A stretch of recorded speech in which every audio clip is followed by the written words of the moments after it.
أصحابه وأولي القدر العظيم أما بعد.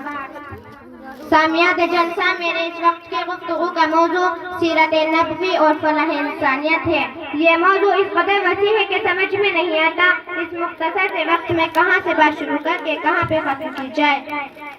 حاضرین اکرام، انسان اور انسانیت کے فلاح کے سلسلے میں ہمارے آقا محمد مصطفیٰ صلی اللہ علیہ وسلم نے اپنے قول و عمل کے ذریعے جو نمونہ دنیا کے سامنے پیش کیا وہ وعد المثال ہے. دنیا جانتی ہے کہ حضور صلی اللہ علیہ وسلم کا مشن اور عام پیغام یہی تھا، یا ایھا الناس قولوا لا الہ الا اللہ تفلحوا. اس آیت کا ترجمہ یہ ہے، اے لوگو تم عربی ہو، اجمی ہو، کالے ہو، گورے ہو، امیر ہو، غریب ہو، کسی بھی خطے کے رہنے والے ہو، کسی بھی قوم سے تمہارا تعلق ہو، میں تمہیں فلاح اور کامیابی کی کنجی دیتا ہوں. تم کلمہ لا الہ الا اللہ کو قبول کر کے فلاح پا جاؤ گے. پھر دنیا اس سے بخوبی واقف ہے کہ فلاح اور کامیابی کی کنجی عطا کرنے والے محمد محسن انسانیت کے اس تحریک کے سلسلے میں کس لہجہ مظالموں کا سامنا کرنا پڑا، مگر وہ ہر ظلم و ستم کو جھیل کر یہ دعا کرتے رہے، اے اللہ میرے قوم کو ہدایت عطا فرما، اے اللہ میرے قوم کو ہدایت عطا فرما.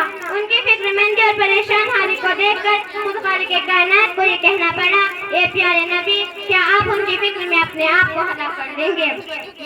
حضور صلی اللہ علیہ وسلم کو فکر اس بات کی تھی کہ دنیا انسانیت سے ظلم کا دور ختم ہو جائے، بھائی بھائی کا خون بہانا چھوڑ دے، عورت کو معاشرے میں آزادی زندگی حاصل ہو اور ایک ایسا معاشرہ وجود میں آئے جہاں انسان کی قدر اس کی انسانیت کی وجہ سے ہو، اور ایک ایسے معاشرے کا قیام اس وقت ہو سکتا ہے جب انسان کے دل میں خدا کا ڈر، خدا کا خوف ہوگا. اسی لیے حضور صلی اللہ علیہ وسلم نے حجۃ الوداع کے اپنے خطبے کی تاریخ میں یہ اصول ارشاد فرمایا، یاد رکھو کسی عربی کو اجمی پر، کسی گورے کو کالے پر، کسی امیر کو غریب پر، کسی طاقتور کو کمزور پر کوئی فضیلت و عزت حاصل نہ ہوگی. تم میں سب سے زیادہ فضیلت و عزت والا شخص وہ ہوگا جس کے دل میں خدا کا ڈر، خدا کا خوف ہوگا. ایک یہودی اور ایک مسلمان کے جھگڑے میں یہودی کے حق میں اور مسلمان کے خلاف فیصلہ کرنا، اپنی بیٹی حضرت فاطمہ الزہرا رضی اللہ عنہا کے مطالبے کو رد کر کے صبر کی تلقین کرنا، یہ وہ چند مثالیں ہیں جہاں حضور صلی اللہ علیہ وسلم کی انسانیت نوازی اور انسانیت کے فلاح کے سلسلے میں اس کا بخوبی اندازہ ہو سکتا ہے. یہی وہ وجہ تھی کہ وہ لوگ دنیا انسانیت کے لیے چراغ راہ بنے. وہ اپنے ہاتھوں سے اپنی بیٹیوں کو زندہ درگور کر دیا کرتے تھے.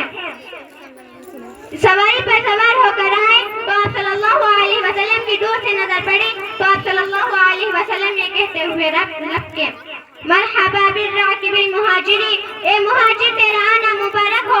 کہاں کا غصہ، کہاں کی گرمی، نہ قتل کرنے کا منصوبہ. وہاں تو اکرما جیسے جانی دشمن کے آنے کی مبارکباد دی جا رہی ہے.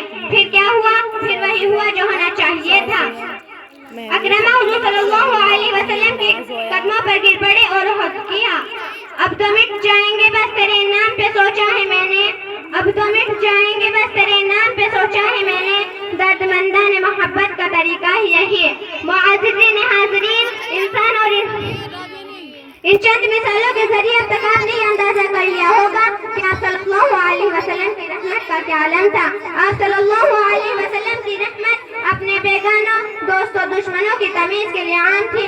یہ سچ ہے. آئے دنیا میں بہت پاکیزہ مکرم بن کر، آئے دنیا میں بہت پاکیزہ مکرم بن کر، کوئی آیا نہ مگر رحمت عالم بن کر.